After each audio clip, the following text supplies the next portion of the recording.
안녕하십니까.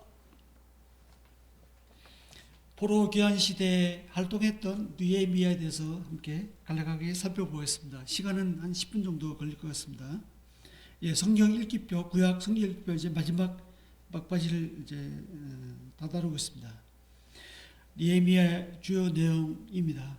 단락별로 살펴보겠는데요. 먼저 1장, 2장까지입니다. 1장은 느헤미야가 핍박된 예루살렘으로 인해 슬퍼하고 기도하는 내용이 나옵니다. 1절에 나오는 아닥사스다 왕 20년 기슬루올은 주전 444년 11월 중순부터 12월 중순까지를 말합니다. 느헤미야는 유대로부터 온 하나님 일행으로부터 허물어지고 불탄 예루살렘 소식을 듣습니다. 그리고 그 소식을 듣자 울고 슬퍼하면서 금식 기도합니다. 느헤미야는 신명기 30장 1절에서 5절 말씀을 붙잡고 하나님의 긍휼에 호소하면서 말씀을 떠난 백성의 죄를 고백합니다. 2장은 느헤미야가 왕으로부터 예루살렘에 가도록 허락받는 내용이 나옵니다. 예루살렘 소식을 들은 지 이때가 한 3, 4개월 정도 지난 때였습니다. 여전히 그는 왕의 술 관원의 일을 하였습니다. 왕은 그의 얼굴에 수심이 있는 것을 보고 예루살렘으로 가는 것을 허락합니다. 예루살렘으로 가는 길에 사마리아의 바사 총독인 산발락과 그의 측근 도비아를 만나죠. 예루살렘에 도착한 느헤미야는 유다 땅 총독으로서 밤에 성벽 상황을 조사하기 위해 둘러봅니다. 둘러보는데 소문대로 무너지고 불탄 모습을 봐요. 이에 제사장들과 성읍 지도자들 찾아가서 성벽 재건에 대한 자신의 뜻을 말하고 관철시킵니다. 이때 산발랏, 도비아, 게셈이 이 말을 듣고 비웃으면서 위협합니다. 하지만 느헤미야는 그들의 말에 동조하지 않았습니다. 다음은 3장 1절에서 7장 3절까지의 단락의 주요 내용입니다.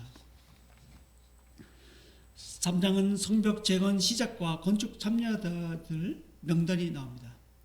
3장에 나오는 성벽의 여러 문들은 성경 전체에서 가장 완벽하게 묘사되어 있습니다. 하지만 우리가 그 지점의 위치를 정확하게 알 수 없어요. 단지 몇 군데만 추정할 뿐입니다. 4장은 성벽 재건을 방해하려는 세력들에 맞서 필요한 조치를 취하는 내용이 나옵니다. 성벽 재건 일은 순조롭게 진행되어 가자 방해하는 세력들은 심히 분노하면서 이를 막을 계획을 세웁니다. 그리고 5장은 느헤미야가 빚을 면제하게 하는 내용이 나오고 자신은 사유 없이 공직 생활을 했음을 밝히고 있습니다. 6장 1절에서 14절은 느헤미야가 적들 음모를 대처하는 내용이 나오는데요. 산발랏, 도비아, 게셈은 성벽이 완성되어 가는 것을 보고 5번씩이나 사람을 보내 느헤미야를 죽이려 모함합니다. 이에 느헤미야는 그들의 음모를 알아차리고 지혜롭게 대처하는 내용이 나옵니다. 6장 15절에서 19절에서 드디어 성벽 재건 공사가 52일 만에 끝납니다. 그리고 성벽 봉헌식은 제일 뒤에 12장에 나오고 있고요. 7장 1절에서 3절은 성벽이 완공되자 문짝을 달고 예루살렘 성읍에 파수꾼을 세웁니다. 사람마다 자기 집 앞을 지키기 위해서 모든 남자들이 이제는 보초 서는 일을 더 이상 하지 않아도 됐습니다.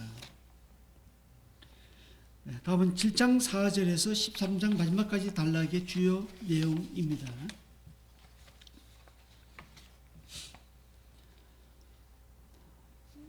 7장 4절에서 49절은 기한자 명단이 나오고 있고 이 명단은 에스라서 2장 1절에서 67절에 나오는 이 내용과 근소한 차이가 있지만 거의 같습니다. 그리고 7장 70절에서 73절은 에스라 2장에서처럼 기한자 명단 다음으로 자원함으로 드린 성전 건축 예물에 대해 나옵니다. 그리고 8장은 에스라가 율법 낭독하는 내용이 나오고 있고요. 에스라가 8장에 등장하기까지 거의 13년이라는 시간이 흘렀습니다. 이스라엘 자손은 수문학 광장에 모였습니다. 에스라는 모세의 율법책을 알아들을 만한 모든 사람 앞에서 읽습니다. 사람들은 큰 감동을 받았습니다. 그래서 말씀과 동떨어져 있는 자신을 발견하고 다 울음을 터뜨립니다. 8장 13절에서 18절은 율법에 나와 있는 대로 제일 먼저 초막절을 지키는 내용이 나옵니다. 그리고 9장은 백성들의 회개 기도가 나오고 있고요.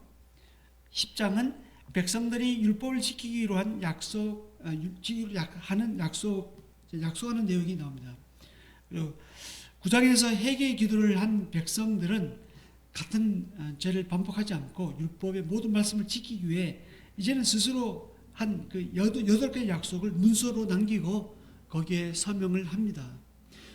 그런데 어떻습니까? 한 가지 주목할 것이 35절에서 39절에 나오는 11조와 봉헌물 드리기로 약속하거든요. 그런데 말라기, 우리 다음에 본 말라기서 3장 8절에서 10절에 보면 이를 제대로 지키지 않는 것을 볼 수가 있어요.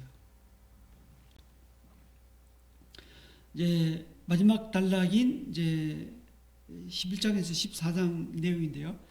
11장은 예루살렘 주민들과 그리고 예루살렘 외 지방 주민들 명단이 나옵니다. 그리고 12장 1절에서 26절은 제사장들과 레위 사람들 명단이 나오고 있고요. 27절에서 43절은 예루살렘 성벽 봉헌식이 이제 여기서 나옵니다. 그리고 44절에서 47절은 제사장들과 레위 사람들의 몫을 관리하는 사람을 세웁니다. 그리고 마지막 13장은 느헤미야가 율법의 말씀대로 개혁하고 주권을 확립해 나가는 내용이 나옵니다. 이제 마지막으로 느헤미야의 성벽을 보시고 있는데요. 느헤미야 3장에 나오는 성벽의 모습입니다. 성벽은 어떻습니까? 적이 쳐들어오지 못하게 지키고 방어하는 역할을 하잖아요. 우리에게도 지켜야 될 성벽이 있죠. 우리 이 성벽이 무너지면 사단이 마음대로 들락날락 할 것입니다. 사도 바울은 그 성벽을 지키기 위해서 믿음을 지켰죠. 우리도 이 성벽을 잘 지키는, 진리의 말씀으로 잘 지키는 십자가의 용사들이 되어야 하겠습니다. 자, 성벽 그림은 성경을 보시면서 참조하시면 되겠습니다. 이상으로 느헤미야서를 간략하게 한번 살펴보았습니다. 예, 여기까지고요. 다음 시간에 이제 마지막으로 말라기하고 신약 중간기 정리하고 구약은 마치게 되겠습니다. 이상입니다. 감사합니다.